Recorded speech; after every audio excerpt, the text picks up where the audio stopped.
Good afternoon, everyone. My name is Marty, and I'm the principal here at Monroe Middle School. And today I have with me. Mrs. Olivier.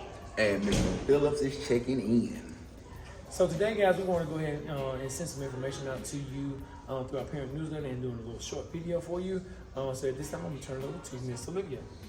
All right, so I'm going to kind of go over some of the discipline issues that we've been having, and I just kind of want to go over what it says in our code of conduct. First, I want to talk about profanity and vulgarity. We've kind of had an uptick in students cursing and causing a disruption in class. So I do want to make sure that you understand that if a student is using profane language, if they're cursing towards a fellow student, a classmate, and it is causing a disruption in the learning environment, then that is an intermediate offense. So that means that if it's their first infraction, they can be out of school suspension, or they can have some time in school suspension. And of course, if it's their second, third, or fourth, then the time for out of school suspension or in school suspension will increase. So we have been seeing an uptick in our bus infractions and bus behavior. I just want to make sure everybody is on the same page. We do have the code of conduct. It outlines what can be done, what cannot be done on the bus. One thing that we are seeing a lot of is students actually standing up or changing seats while the bus is in motion. That is an infraction. You can be removed from the bus from standing up and moving your seat. You can be, or feet in the aisle. That is for safety reasons. While we're asking, when you sit down in the bus, on the bus, your feet should be in front of you and not in the aisle. Also, throwing paper, eating candy and food on the bus. Those are all minor infractions. Those are infractions that you can occur while you're on the bus. Hands and head and all of those things are objects out of the window. If they are out of the window, that is actually an intermediate infraction. So you can be suspended from the bus for those things. Being defiant, talking to the bus driver with disrespect. All of those things, again, can get you removed from the bus. So we just want to make sure that you understand that it is a privilege to ride the bus. We want to make sure that we're doing what the kids, our students, are doing what they're supposed to do on the bus to keep our bus drivers coming back each and every day. So those are just some things that I wanted to discuss as far as behavior. Yes, and she speaks about behavior, and we're going to also speak about celebrating some students. And last month's Turned Up Thursday, where we cooked over 400 hot dogs and hamburgers for our kids, where we listened to music, where we had just an absolute downright good time. We had over 350 kids in attendance. based on their discipline. They didn't have OSS, ISS, or alternative placement. They did make sure that they were getting to class on time because they had less than 2 tardies, and they were making sure they were coming to school and they had less than 1 absence. And so to pick up and to kind of continue some of the great momentum that we started, our criteria is going to be very similar. You cannot have any discipline infractions. That means no OSS, no ISS, and no alternative placement to gain access into November's Turned Up Thursday. If you gain access into November's Turned Up Thursday, the same thing as October, you won't know until November. So that is something you're going to have to wait for. But in addition to the week of Turned Up Thursday, this year, we're also going to be having our Hat/Croc Week.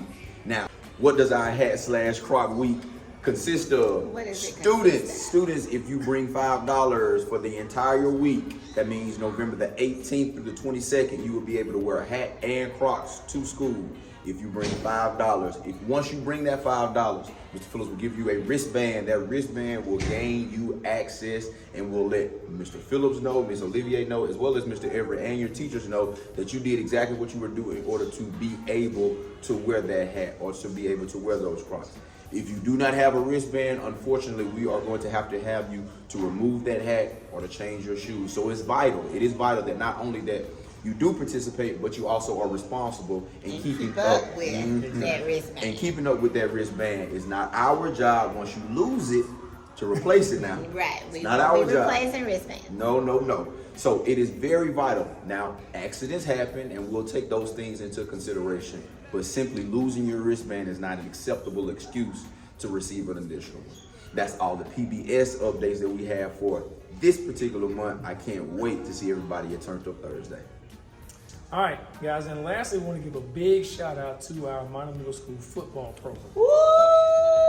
It has been quite some time since our school has won a championship, and we want to celebrate those kids. We want to celebrate all of our coaches.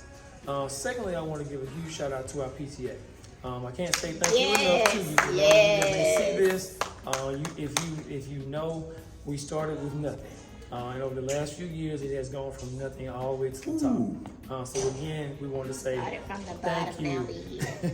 We want to say thank you for all that you do for our students and our staff here at Minor Middle School. We do want to give a quick update. Parents, we finally have gotten our ID machines working. So all of our students will be given an ID badge that looks like this, along with the link. The first one is on us. It is something that is going to be required of all students to wear. Students started taking pictures this week.